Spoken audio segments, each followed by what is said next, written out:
Moving off and stopping a vehicle is one of the most essential driving skills that you must master in order to pass your driving test.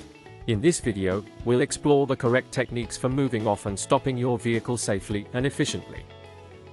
Before starting a vehicle, it is essential to ensure the surroundings are clear and that the necessary safety checks have been carried out. When moving off, the driver should check their mirrors, then signal their intentions and check their blind spots. During the journey, they must maintain a safe distance from other vehicles and be aware of any potential hazards. When preparing to stop, the driver must check their mirrors, then signal their intentions to other road users and apply the brakes smoothly. It's crucial to properly adjust your mirrors before driving off. To adjust the side mirrors, sit in the driver's seat and find the button which adjusts the window. Adjust the side mirrors until you can just see the side of your car. For rear view mirror adjustment, change the angle to see the back window. If at any point your view is blocked by passengers or cargo, adjust the mirrors again. Moving off on a level ground is a key skill.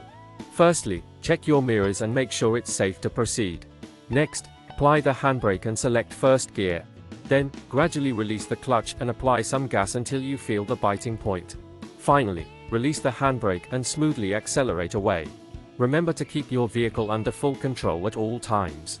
With practice, you'll be able to move off confidently and safely in any situation. When it comes to stopping a vehicle on a level ground, it's important to smoothly and gradually apply the brakes and come to a complete stop. You should keep both hands on the wheel, and if your vehicle has a manual transmission, ensure to shift into neutral and engage the handbrake. To demonstrate your control over the vehicle, it's crucial to hold the vehicle stationary for a few seconds before releasing the handbrake and moving off when it's safe to do so.